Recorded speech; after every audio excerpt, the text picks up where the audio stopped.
शंकराचार्य को उठा करके नदी में फेंक दिया। अरे बिल्कुल सही बोलूंगा मैं, बिल्कुल बोलूंगा मैं कोट कर देता हूं। नदी में फेंक दिया वर्ड क्या है? नदी में फेंक दिया वर्ड, इसको विड्रॉ करिए।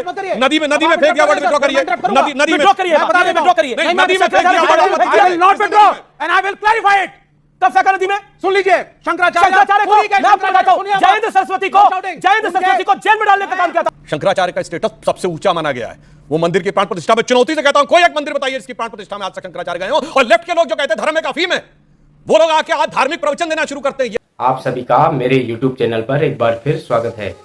एक और मजेदार वीडियो आपके सामने प्रस्तुत करने जा रहा हूं। आज की डिबेट सुधांशु त्रिवेदी और विवेक श्रीवास्तव के बीच होने वाली है। आपसे अनुरोध है कि वीडियो को अंत तक जरूर देखें।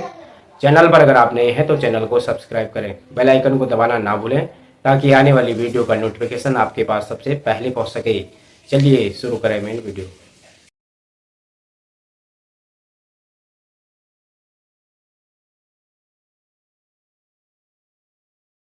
मैं सुधांशु जी को बधाई देता हूं कि आपने सरकार बनाई, आपकी सरकार आई है, ऑनरेबल प्राइम मिनिस्टर हैं, सरकार बनी है इस देश में।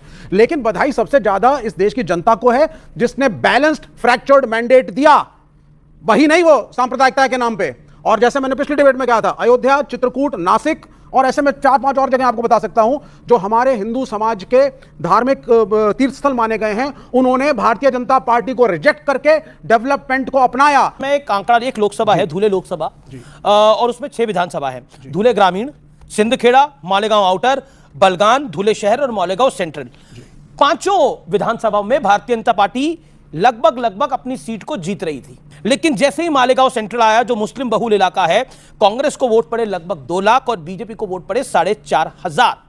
कांग्रेस अंत में चुनाव जीती 3831 वोटों से। मैं जानना चाह रहा हूं, ये जो 5 विधानसभा के लोग वोट कर रहे थे, ये किस आधार पर वोट कर रहे थे? ये विकास के आधार पर वोट नहीं कर रहे थे। और जो मुस्लिम बहुल मालेगांव सेंट्रल था, वहां 2 लाख वोट जो पड़े हैं, वो धर्म के आधार पर पड़े हैं या विकास के आधार पर पड़े हैं? बताइए। देखा आपने लापरवाही का नतीजा है। और एक नहीं, मैं आपको ऐसी 5 कॉन्स्टिट्यूएंसीज और बता सकता हूं जहां यही हाल हुआ है। मैं आपको दिल्ली में बाबरपुर का इलाका बता सकता हूं, या बीजेपी को वोट कितने पड़े हैं और अलायंस को वोट कितने पड़े हैं। तो मुझे एक बात बताइए कि जो मुस्लिम बहुल इलाका है, वहां धर्म के आधार पर वोटिंग हुई या विकास के आधार पर? हिंदू बाहुल्य क्षेत्रों में हिंदुत्व का कार्ड लेकर के घूमते हैं, भगवाधारी संतों को घुमाते हैं, राम नाम के नाम पे आपने तो प्राण प्रतिष्ठा ही पहले कर ली, प्रीपोन। शंकराचार्य को उठा करके नदी में फेंक दिया। अरे बिल्कुल सही बोलूंगा मैं, बिल्कुल बोलूंगा मैं कोट कर देता हूं। नदी में फेंक दिया वर्ड क्या है? नदी में फेंक दिया वर्ड, इसको विड्रॉ करिए। नदी में फेंक दिया वर्ड, विड्रॉ करिए। नदी में विड्रॉ करिए। साले का खोपड़ी तोड़ साले। बता दे, विड्रॉ करिए। नदी में फेंक दिया word, I will not withdraw and I will clarify it. कब फेंका नदी में? सुन लीजिए, शंकराचार्य को जयेंद्र सरस्वती को जेल में डालने का काम किया था, उन्हें जेल में फेंका था आप लोगों ने। यह सिंबोलिज्म में मैंने बोला था, नदी में फेंका, फिजिकली नहीं होता। जब पुरी के शंकराचार्य कहते हैं कि मैं क्या करूंगा अयोध्या में जाकर के, जब नरेंद्र मोदी प्राण प्रतिष्ठा करेंगे तो शंकराचार्य क्या ताली बजाएगा? ये नदी में फेंकना होता है। जब उन्होंने कहा अब आपने प्राण प्रतिष्ठा सुधांशु त्रिवेदी, तो ये नदी में फेंकना होता है। इत्मीनान से ज्यादा ओके, आपने बोला कि ये नदी में फेंकना है, ये नदी में फेंकना है। और यहां तक जी और कि ये मंदिर रामदासियों का है, ठीक है, इसका शंकराचार्य से क्या लेना देना? ओके, नदी में फेंकना मैं जवाब। ओके, सुधांशु त्रिवेदी, आज तक किसी मंदिर की प्राण प्रतिष्ठा में शंकराचार्य आते हैं क्या? शंकराचार्य का स्टेटस सबसे ऊंचा माना गया है। वो मंदिर की प्राण प्रतिष्ठा में चुनौती से कहता हूं, कोई एक मंदिर बताइए इसकी प्राण प्रतिष्ठा में आज तक शंकराचार्य गए हो। और लेफ्ट के लोग जो कहते हैं धर्म एक अफीम है, वो लोग आके आज धार्मिक प्रवचन देना शुरू करते हैं। यह है बदले वक्त का निजाम। और मैं बताना चाहता हूं, जो इन्होंने कहा रस्सी जल गई, बल नहीं गया। ये 232 सीटें जो इंडी गठबंधन की काउंट की जा रही है, 75 तो एक दूसरे से लड़के आए हैं। हमारे बारे में कह रहे तब ऐसा होता था, इनका तो अब ऐसा हो रहा है।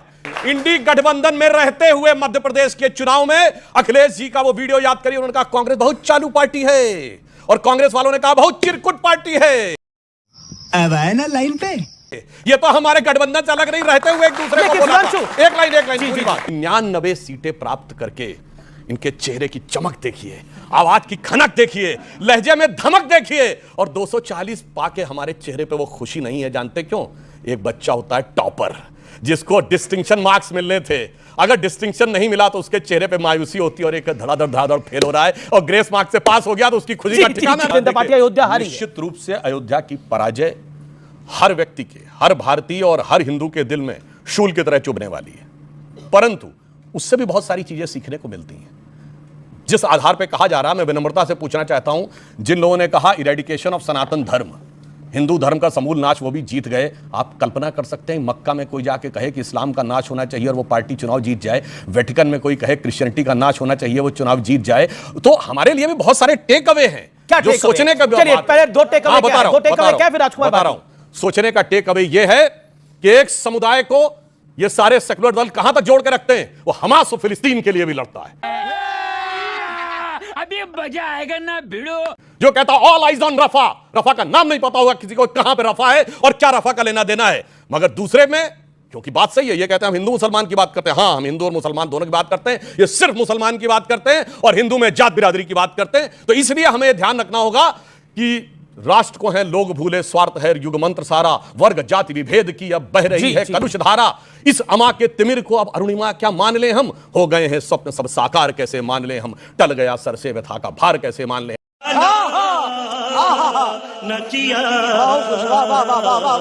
कोई बात नहीं, आगे हम और संघर्ष करेंगे। हम बचपन से सुनते थे कि लेफ्ट ये कहता है कि दुनिया भारत समाज में दो ही वर्ग होते हैं, गरीब और अमीर, प्रोलिटेरिएट और बुर्जुआ जी। मगर आज लेफ्ट कहता है जात बिरादरी, और जो समाज के सबसे बुर्जुआ लोग हैं, सबसे पैसे वाले धनाढ्य नेता हैं, उनके साथ ये खड़े हुए थे। ये सोच में बदलाव आया और लेफ्ट